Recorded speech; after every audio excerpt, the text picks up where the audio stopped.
எல்லாருக்கும் வணக்கங்க. இன்றைக்கி நம்ம சூப்பரான ஒரு லட்டு தாங்க செய்ய போகிறோம். கருப்பு உளுந்து வச்சு. இது இடுப்புக்கு உடம்புக்கெல்லாம் ரொம்ப நல்லதுங்க, குழந்தைங்களுக்கும் ரொம்ப நல்லதுங்க. வாங்க எப்படி செய்கிறதுன்னு பார்க்கலாம். ஒரு கப்பு கருப்பு உளுந்து உடச்சிருக்குதுங்க. அதை ஒரு கடாயில் சேர்த்து நல்லா பொன்னிறமாக வறுத்துக்கலாங்க. மிதமான தீயில் வறுத்து எடுத்துக்கலாங்க. இந்த அளவுக்கு நல்லா ரெண்டு சைடும் பொன்னிறமாக வறுத்ததும் இதை இறக்கி ஆற வச்சுக்கலாங்க. இப்போது அதே கடாயில் ஒரு 1/4 பங்கு அரிசி எடுத்துக்கலாங்க. இதையும் நல்லா பொன்னிறமாக வறுத்து எடுத்துக்கலாம்.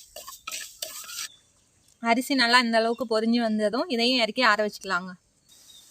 இப்போ அதே கடாயில் கொஞ்சம் எள்ளு சேர்த்து இதையும் நல்லா வறுத்து எடுத்துக்கலாங்க. ஒரு மிக்ஸி ஜாரில் நம்ம வறுத்து வச்சுருக்க எல்லாத்தையும் சேர்த்துக்கலாங்க.